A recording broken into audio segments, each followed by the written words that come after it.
લાગતા શરૂ hello guys, welcome back to my channel. હું ને હર્ષિલભાઈ નવરા પડી ગયા છીએ બ્લોગ બનાવવા. તો હવે અમે બનાવશું બ્લોગ. હેલો ગાઈસ, આજે અમે તમે જોઈ શકો છો કે ફરીથી પીપળે બેઠા છીએ અને આજે અમારી આગળ એક પણ માવો છે નહીં. એટલે હું ને પારસભાઈ વિચારીએ છીએ કે અમે ભાઈ છે ને કાંઈક બિઝનેસ શરૂ કરીએ. ને બિઝનેસમાં તો એવું છે કે અત્યારે થોડીક પ્રોબ્લેમ હાલે છે પૈસાની. બેંકમાં લોન લેવા ગયા તેને ના પાડી દીધી. હવે એ વિચારીએ છીએ કે શું કરવું એમ. તો પારસભાઈ તમે કાંઈક આપણને આઈડિયા આપશે હવે આગળ. મારી પાસે કાંઈ નથી ભાઈ, યુટ્યુબ સિવાય. યુટ્યુબમાં તે જોઈ જોઈને બધા જુદાઈ ગયા છે. અત્યારે ગાઈઝ અમે બેસ્ટ ઉપાય ગોચ્યો છે એનો ટાઈમ પસાર કરવાનો. એક કંપની છે ગ્રેના, એની કંપનીમાં એક ગેમ છે ફ્રી ફાયર. એ ગેમ તમે રમો ને મિત્રો, બહુ મજા આવશે તમને.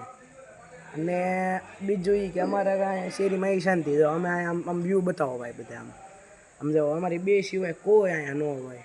એની માને ઓલું સોસાયટી જેવું તો નહીં કે અહીંયા બેઠા ને 5 બાજુ પૂછવાની કરતાં અહીંયા આપણે આપણી મરજીના માલિક આમ જોવા અહીંયા તમે ખાલી આમ માવાના થૂક તમે જોવા આમ આખો રોડ ભરી મૂક્યો એની મને તો કોઈ કાંઈ કહેવાવાળું જ નથી. સોસાયટીમાં જાઓ તો ચાલે 500 રૂપિયા દંડ ભરો. કે કાલે મારે એવું થયું સોસાયટીમાં ગયો તો એને હું થૂક્યો તો મને કે 500 રૂપિયા દંડ આપો. મેં કીધું નથી. મને કે ક્યાં ના છો કે શિવર ના કે વયા જાઓ પાછા કે. ને પછી મને એમ છું કે આ તો આપણે મેં કીધું સારું છે આ રોડ. મેં કીધું કોઈક સોસાયટીવાળા ભાલે જો ગાંડા થઈ જાય ને જોઈને. અને અમારો બેનો વિચાર એવો આવે છે કે પીપળાની જે ડાળખીઓ વધી ગઈ છે ને બધી પેંટા વડે છે. હું કહું પારસભાઈ પીપળો કાપી નાખો. કાલે એવું લાગે તો થોડુંક પેટ્રોલ લઈ આવીને નાખી દઈએ. હા ઈ છે. પછી આપણે ના આમ તો આપણે બેઠકમાં પવન ઓછો થઈ જાય યાર. હા એ વાત સાચી. ભલે થોડુંક આ ડેલો પાડી દઈએ કામ કરીએ આપણે.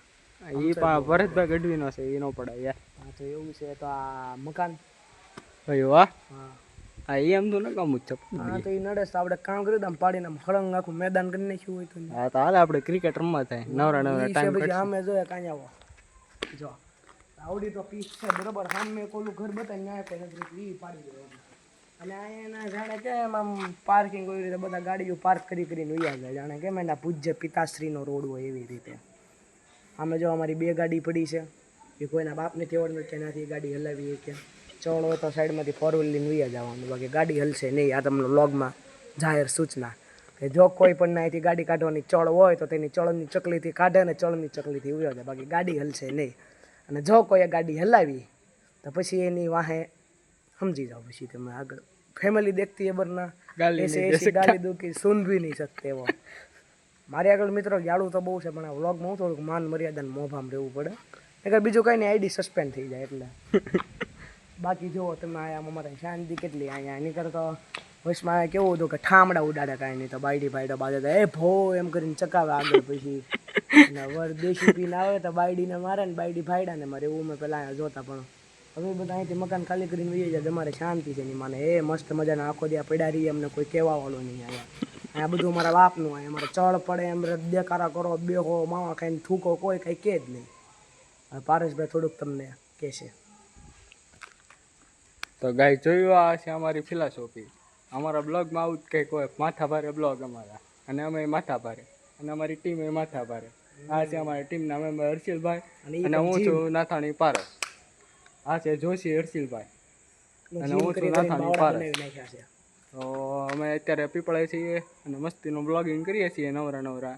તો જોઈએ આપણા ચેનલને બધાને અમારા બ્લોગ ગમતા હોય તો સબસ્ક્રાઈબ કરી નાખજો અને લાઈક પણ કરી નાખજો અને કમેન્ટ કરજો અને શેર કરજો. સબસ્ક્રાઈબ કરજો અને બેલ આઇકન દબાવવાનું ભૂલતા નહીં.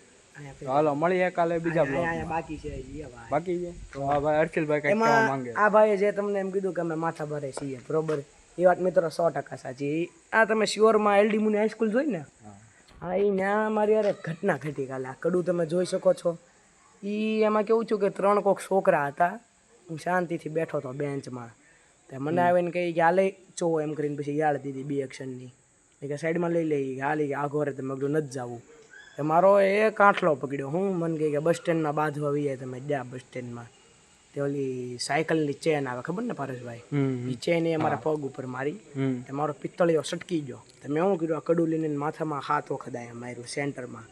તેના માથામાંથી લોહીના પિચકારા નીકળી જાય. એ હતા 3 જણા, હું તો એકલો, તોય 3 એકલો મારીને ગયો કાલે. વાત છે. તો આ છે અમારા માથા પર ટીમના મેમ્બર હર્ષિલભાઈ જોશી. એ ત્યાં પાછું આમ જીમ કરી જો બોડી જો જો એક નંબર બોડી કરી છે હર્ષિલભાઈ. બનાવી નાખવાનું આવું બધું. મિત્રો હું તો કોને જીમમાં જ જવાનું, એટલે ગમે એને બાંધવાનું થાય તો વાંધો આવે નહીં.